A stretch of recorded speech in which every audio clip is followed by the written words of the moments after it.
नमस्कार मित्रांनो, स्वागत आहे तुमचं 5 मिनिट इंग्लिश या आपल्या यूट्यूब चॅनलवर. तर आजच्या भागामध्ये मी तुम्हाला एक टीचिंग एड दाखवणार आहे, जे मी बनवलेलं आहे, ज्याच्यामध्ये आपण विविध प्रकारचे प्रश्न विचारू शकतो आणि इंग्लिश बोलताना आपल्याला त्याचा खूप फायदा होतो. तर हे प्रश्नचक्र आहे किंवा वाक्यचक्र आहे, याला आपण ग्रामर व्हील असं पण म्हणू शकतो, काही म्हणा तुम्ही. परंतु हे कसं बनले ते आपण जरा बघूया. हे जे सुरुवातीचं छोटं व्हील आहे, याच्यामध्ये आपण क्रियापद घेतलेले आहेत. जसं आहे गो, है ना. गोचा अर्थ होतो जा, गो म्हणजे जा. प्लेइंग, प्लेइंगचा अर्थ होतो खेळत आहे, खेळत असेल, खेळत होता. जसं टू बीचं रूप याला जोडून येईल त्या पद्धतीने याचा अर्थ बदलतो. वर्किंगचा पण तसंच आहे, आय एन जीवाला आहे. काम करत आहे, काम करत होता, काम करत असेल असं वाक्य असेल तेव्हा आपण घेतो. त्याच्यानंतर आस्किंग आहे.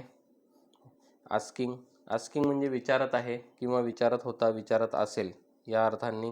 गॉन, गॉन म्हणजे गेलेला आहे, गेलेला होता आणि गेलेला असेल या पद्धतीने. गिव्हन हे सुद्धा V3 आहे, गॉन V3 आहे. गिव्हन दिलेलं आहे, दिलेलं होतं, दिलेलं असेल.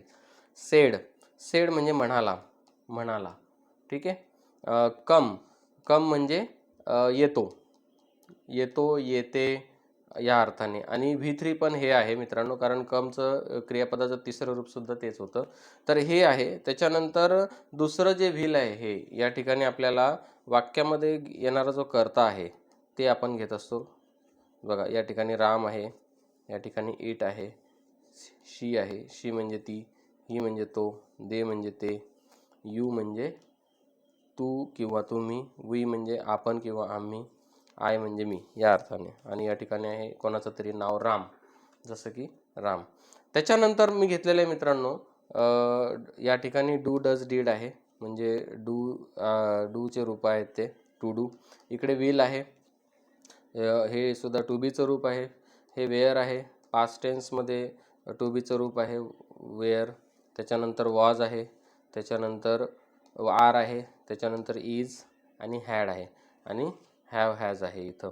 तर आपण घेतलेले टू डू, टू हॅव आणि टू बी या पद्धतीनं इथं घेतलेले आहेत. त्याच्यानंतर हे जे आहे मोठं मोठं, त्याच्यामध्ये आपण घेतलेत प्रश्नार्थक शब्द. व्हॉट, व्हाय है ना, हुम आहे. त्याच्यानंतर ह्या ठिकाणी मी तुम्हाला जवळून पण दाखवू शकतो, हे बघा या पद्धतीने. तर आता आपल्याला वाक्य जे बनवायचं आहे मित्रांनो, ते कसं बनवायचं आहे. उदाहरणार्थ आता मी वाक्य असं बनवणार आहे की ज्याच्यामध्ये या ठिकाणीचे जे व्हर्ब आहेत ते आहे ना. आता या ठिकाणी आहे तो कुठे गेला होता. तर असं वाक्य बनू शकते इथं. आता कारण गेला होता मी सांगितलं तुम्हाला, गॉन या ठिकाणी आहे. तर आपण सुरुवातीला काय घेणार, कुठेसाठी वेअर घेणार. तर वेअर आपल्याला शोधायचं आहे, कुठं आहे ते वेअर, हे वेअर आहे. इथून वाक्य बनणार आपलं मित्रांनो. बघा, वेअर. आता तो साठी आपण घेणार ही. सो गेला होतासाठी आपल्याला हॅड घ्यावा लागेल, ठीक आहे. So where had, where had, had कुठे आला बघा, या वेअरच्या जवळला आपण हॅड आणलं. वेअर हॅड तो साठी आपण घेणार ही. हे बघा या ठिकाणी वेअर हॅड ही गॉन, या ठिकाणी गॉन. हे वाक्य मित्रांनो आपलं तयार झालं. Where had he gone. बरोबर आहे. मी कुठे गेलो होतो असं जर मलाच म्हणायचं असेल तर वेअर हॅड आय गॉन, या ठिकाणी आय येणार. वेअर हॅड आय गॉन, बघा या ठिकाणी वेअर हॅड आय गॉन. ती कुठे गेली होती, वेअर हॅड शी गॉन, या ठिकाणी शी येणार आणि या ठिकाणी गॉन येणार. Where had she gone. Ram कुठे गेला होता, वेअर हॅड राम गॉन, या ठिकाणी राम येणार, या ठिकाणी गॉन येणार. वेअर हॅड राम गॉन ह्या ठिकाणी. त्याच्यानंतर ते कुठे गेले होते, वेअर हॅड दे गॉन, ते कुठे गेले होते, वेअर हॅड दे गॉन या पद्धतीने.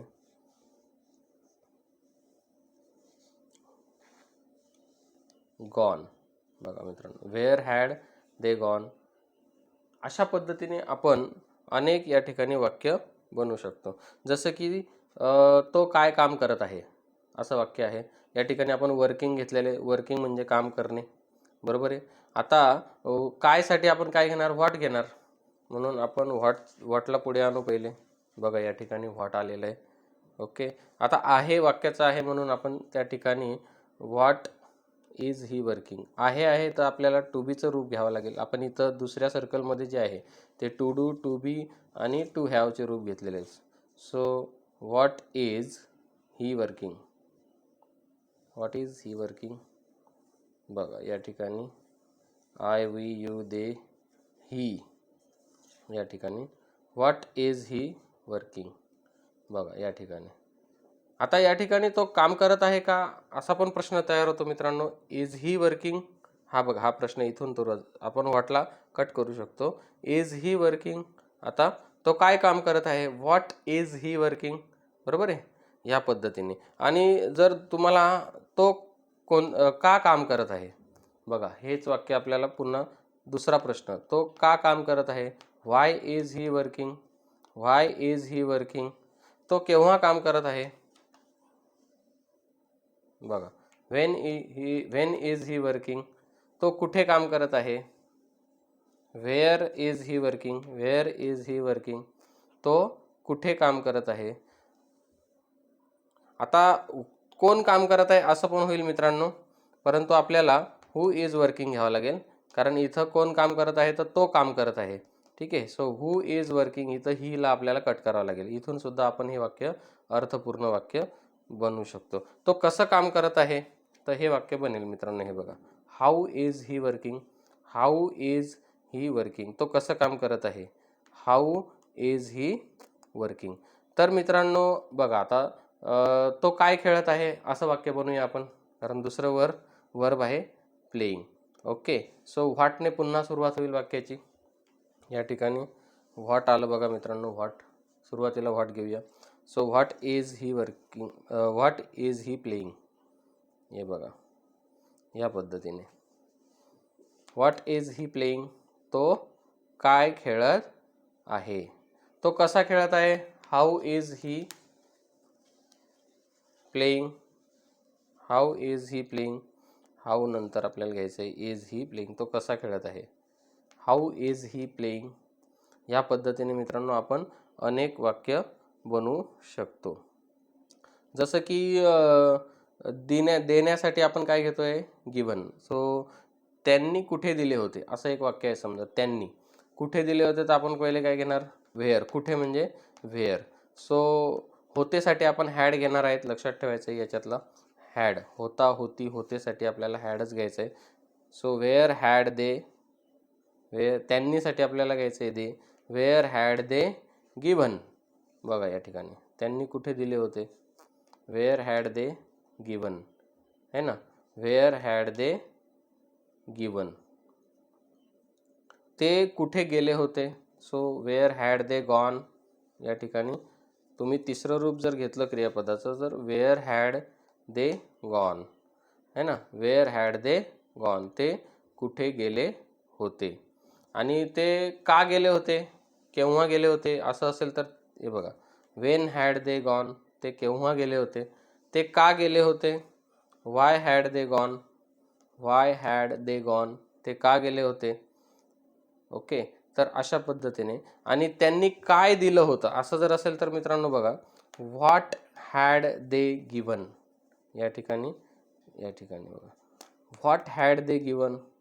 आता आपण मित्रांनो व्हॉट हॅड दे गॉन असं तर नाही बनवू शकत, कारण गॉन म्हणजे जाण्याची क्रिया आहे, हे क्रियापद वेगळं आहे, इथं देण्याची क्रिया आहे, म्हणून व्हॉट हॅड दे गिवन हे या ठिकाणी वाक्य सूट होतं. व्हॉट हॅड दे सेड हे पण सूट होतं. व्हॉट हॅड दे सेड, त्यांनी काय सांगितलं होतं, है ना. आता हे स्वतः येण्याची क्रिया आहे तर इथं कम सूट होत नाही मित्रांनो, गो पण सूट होत नाही. व्हॉट हॅड दे प्लेड, या ठिकाणी प्लेड मी लिहिलेलं नाही आहे कारण जागा कमी होती, पण प्लेइंग घेतलेलं आहे तर आपण प्लेड पण घेऊ शकतो याच्याऐवजी.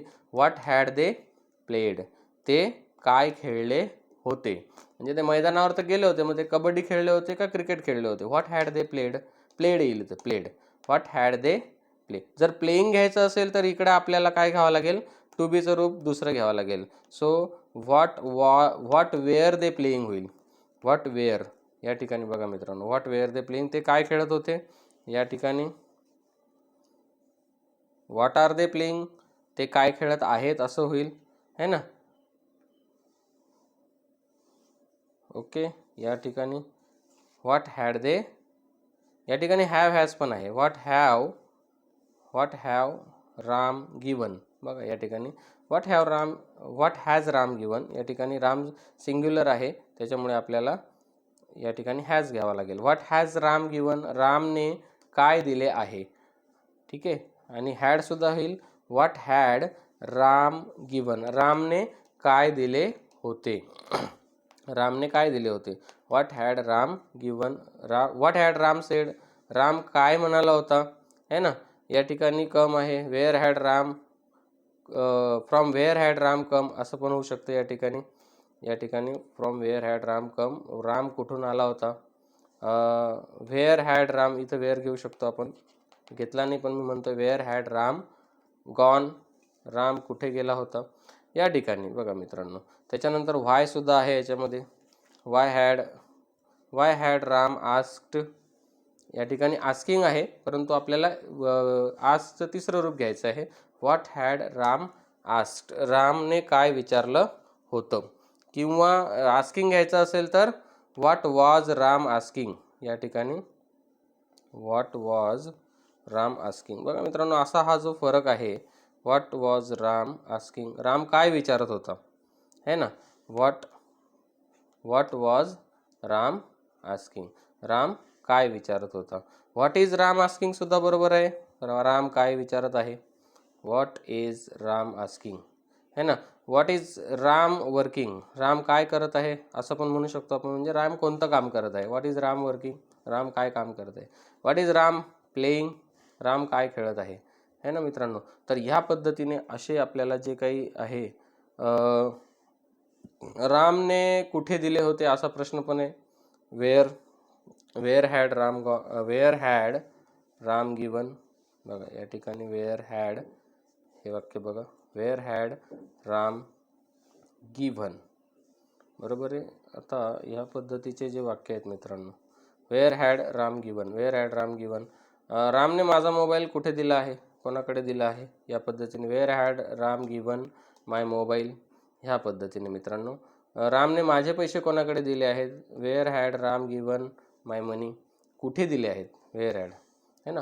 तर ह्या पद्धतीने मित्रांनो हे जे काही प्रश्नचक्र आहे याच्यामध्ये आपल्याला असे अनेक वाक्य जे आहेत ते बनवता येत असतात मित्रांनो. आपण डू डजने सुद्धा सोपे प्रश्न विचारू शकतो. सिंपल प्रेझेंट टेन्स मधले जे वाक्य आहेत मित्रांनो, बघा डज शी कम हे वाक्य आहे या ठिकाणी. डज शी कम, ती येते का. डज शी गो, ती जाते का, है ना. या ठिकाणी आपल्याला V1 घ्यावा लागेल, ING घ्यावं लागणार नाही, कारण डू डज आपण जेव्हा वापरतो त्यावेळेला आपल्याला साध्या वर्तमान काळातले जे काही वाक्य आहेत, है ना, बघा या ठिकाणी डज इट प्ले असं म्हणू शकतो आपण. एखादा साऊंड बार असेल तर डज इट प्ले हा चालतो का, वाजतो का, या पद्धतीने. त्याच्यानंतर डज राम कम या पद्धतीने. डज राम गो, राम जातो का. डज राम कम, राम येतो का. त्याच्यानंतर आहे डू आय कम, मी येतो का. डू आय गो, मी जातो का. त्याच्यानंतर आहे डू यू प्ले असेल, डू यू गो असेल. सिंपल आपल्याला या ठिकाणी V1 वापरायचं आहे. या ठिकाणी बघा, या ठिकाणी कम आणि गो हे दोनच V1 आहेत, परंतु आपण अदर वर्ब वापरून सुद्धा डू यू आस्क, तू विचारतो का. डू यू प्ले, तू खेळतो का. डू यू ईट, तू खातो का. डू यू रन, तू धावतो का. डू यू राईट, तू लिहितो का. डू यू स्पीक इंग्लिश, तू इंग्लिश बोलतो का. ह्या पद्धतीने आपण फक्त क्रियापदाचं V1 वापरायचं आहे, है ना. डू यू बेट, तू पैज लावतो का.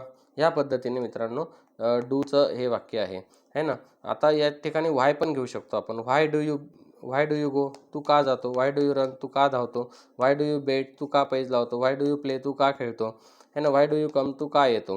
ह्या पद्धतीने तू का विचारतो. व्हाय डू यू आस्क, ह्या पद्धतीने मित्रांनो. त्याच्यानंतर हेच आपल्याला व्हॉटने सुद्धा आपण what do you go, what do you play, तू काय जातो असं नाही म्हणत आपण. व्हॉट डू यू प्ले, तू काय खेळतो. व्हॉट डू यू राईट, तू काय लिहितो. व्हॉट डू यू रीड, तू काय वाचतो. व्हॉट डू यू ईट, तू काय खातो, या पद्धतीने. तर अशा पद्धतीने मित्रांनो हे डू डजचं आहे. याच्यामध्ये आपल्याला प्रेझेंट टेन्समध्ये जे काही प्रश्न आहेत ते आपण डू डजने वापरतो. आता डीड केव्हा वापरतो तर सिंपल पास्टचं जे वाक्य आहे या ठिकाणी डिड यू गो, तू गेला का, है ना. डिड यू कम, तू आला का. त्याच्यानंतर डिड राम गो, या ठिकाणी डिड राम गो, राम गेला का. डिड राम कम, राम आला का. डिड शी गो, ती गेली का. डिड शी प्ले, ती खेळली का. डिड शी ईट, तिने खाल्लं का. ह्या पद्धतीने डिड ही प्ले या पद्धतीने डिड ही गो, अशा पद्धतीचे आपल्याला जे काही व्हर्बल क्वेश्चन आहेत सिंपल प्रेझेंटमधले ते इथून आपल्याला बनवता येतात डू डज आणि डीडचा वापर करून. डू डजचा वापर आपण प्रेझेंट सिंपलमध्ये करतो किंवा सिंपल प्रेझेंट, आणि इथं सिंपल पास्टमध्ये डीडचा वापर करून आपण इथून असे प्रश्न बनवतो मित्रांनो. त्याच्यानंतर विलचा सुद्धा वापर करतो आपण एखादा फ्युचरमध्ये, जसं की तू जाशील का, तर या ठिकाणी विल यू गो. बघा या ठिकाणी विल यू गो, इथं सुद्धा V1 येणार आहे. या ठिकाणी विविध जागा नसल्यामुळे कमी प्रकारचे वर्ब घेतले आपण, जसं V1 V2 V3 V4 असे आपण V5 पर्यंत बोलू शकतो. जसं की गो V1 आहे, वेंट V2 आहे, गॉन V3 आहे, गोज V4 आहे, गोईंग V5 आहे, आपण असं म्हणू शकतो. सो विल यू गो, तू जाशील का. विल यू ईट, तू खाशील का. विल यू प्ले, तू खेळशील का, तू बोलशील का. विल यू आस्क, तू विचारशील का. विल यू स्पीक इंग्लिश, तू इंग्लिश बोलशील का. तर ह्या पद्धतीने विलने सुद्धा आपण प्रश्न या ठिकाणी बनवू शकतो. तर मित्रांनो हे जे चक्र आहे याला आपण ग्रामर व्हील असं नाव दिलं तर बरं होईल, कारण ग्रामरमध्ये मग सेंटेन्स वेगवेगळ्या प्रकारचे बनत आहेत त्याच्यामध्ये, कारण प्रश्न बनत आहेत, व्हर्बल प्रश्न बनत आहेत आणि सेंटेन्स पण बनत आहेत. तर आपण याला ग्रामर व्हील नाव देऊ शकतो. आणि याच्यामधून आपण लगभग आत्ता हे कम आहे, प्ले आहे, वर्क आहे, म्हणजे लिमिटेड वर्ब आहेत. 1 2 3 4 5 6 7 8 वर्ब आहेत. तर या 8च वर्बचे आपण लगभग ह्याच ग्रामर व्हीलपासून 250 ते 300 वाक्य बनवू शकतो मित्रांनो. तर माझा सांगण्याचा उद्देश हा आहे की आपल्याला शब्दसंपत्ती जर कमी असेल परंतु आपल्याला जर सेंटेन्स कसं बनतं हे माहिती असेल तर आपल्याला बरेच जण म्हणतात इंग्लिश बोलताना शब्दसंपत्तीची गरज लागते. कुठे शब्दसंपत्ती मित्रांनो, इथं काहीच नाही, कोणतेच शब्द नाहीत, फक्त एक 8 क्रियापद आहेत आणि हे तर आपल्याला माहिती आहे, I we you they he she it name. इथं was were will shall will, त्याच्यानंतर डू डज डीड आणि हॅव हॅज हॅड, आणि त्याच्यानंतर हे प्रश्नवाचक जे काही 7-8 शब्द आहेत, what why when where whom who how which आणि होम. तर याच्यातूनच आपण जवळपास 250 ते 300 वाक्य बनवू शकतो. आणि पुन्हा जर हे जर क्रियापद बदलले तर पुन्हा 250-300 वाक्य, म्हणजे एका ग्रामर व्हीलमधून आपण साधारण आपल्याला माहिती असलेल्याच वर्बपासून लगभग आपण 1000-2000 वाक्य सहज बोलू शकतो आणि बनवू शकतो. हे फक्त आपण करून बघायला पाहिजे, आणि एकदा आपल्याला हे जमलं तर आपल्याला इंग्लिश बोलण्यापासून कोणीही रोखू शकत नाही मित्रांनो. आणि फक्त आपल्याला ग्रामरमध्ये वाक्य बनवता आले पाहिजेत. तर तुम्हाला हे टीचिंग एड आवडलं असेल, व्हिडिओ आवडला असेल तर चॅनलला लाईक आणि सबस्क्राईब नक्की करा, आणि चॅनलला असेच नवनवीन व्हिडिओ पाहण्यासाठी व्हिजिट करत राहा. धन्यवाद. भेटूया आपण पुढच्या भागात.